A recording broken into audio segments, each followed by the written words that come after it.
Isang araw, sumakay ang magamang taga-bukid sa elevator. Naku tay, siguro ang mahal-mahal ang pamasahe natin dito. Hey, tumigil ka nga, Ambrosio. Huwag kang ignorante.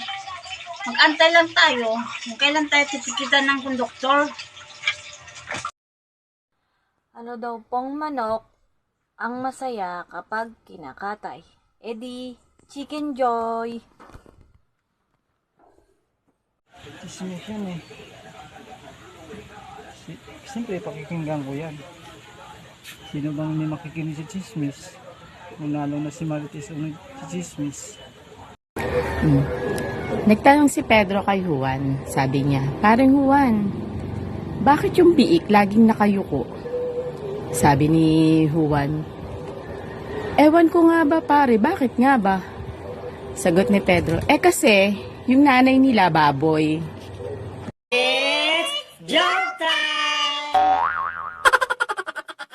Mapagpalang araw ulit mga kabady. It's joke time mga kabady, mga ka-LL vlog. So meron pong dalawa nag-uusap. Sabi niya, pare, alam mo ba yung lumaban ang Pilipinas sa patapangan ng aso? Sabi niya, saan pare? Sa Amerika. 3 bansa ang sumali sa labanan ng patapangan ng aso, sabi niya. Kasama ang Germany, Amerika, at ang Pilipinas. Alam mo pare, talagang wala talagang dadaig sa tapang ng aso ng Pilipinas pare, yung nakita ko.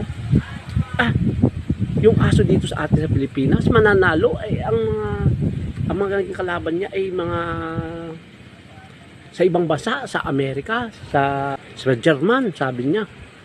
Oo, pare, alam mo, nung tumawag na yung judge, sabi niya, unang tinawag ay yung Germany.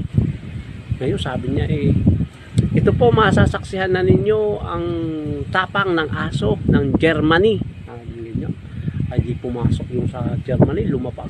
Ang laki, hanggang baywang. Nananahol sa mga tao na tayo, gustong manglapang sa mga tao. Sabi nung pakal ng mga tao, sabi niya, ang tapang talaga ng aso ng Germany. Ngayon tinawag na may Amerika. Ang sunod naman yung masasaksihan sa matapang ng aso ay ang Amerika. Lumabas yung American Bully. Ang laki din talaga, sobra sa bayawang at kalaki. Naku, ang laki ng mukha.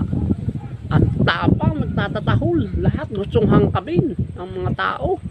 Talagang matapang, umiikot. Talagang gusto niyang hangkabin ang mga tao. Sabi niya, wow, matapang ang sa Amerikano. Sabi niya, sa Amerika, yung American Bully. Ay ngayon, nang sumunod naman, tinawag naman yung Pilipinas. Ngayon tinawag. Ang sunod naman yung masasaksihan ay Philippines. Sabi niya yung gano'n. Ditawag yung Pilipinas. Pag sabi niya Philippines, pumasok ngayon yung may dala ng aso sa Pilipinas. Di pagkalabas niya, hinahanap ng mga tao yung aso. Sabi, nasa niya yung aso ng Pilipino? Sabi niya, di yung pasok ng Pilipino. Sakbat-sakbat niya yung aso, nasa loob ng sako.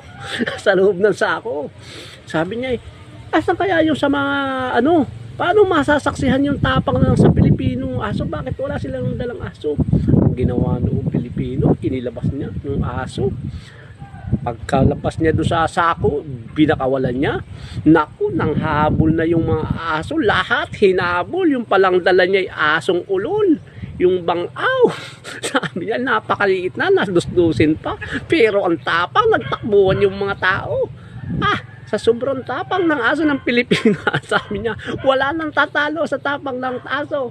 Ang nanalo ay ang Pilipinas dahil sobrang tapang. Yung pala ay asong ulol ang kanyang dala. Bangaw, it's joke time! Gising na. Nanay, absent ako Bakit naman?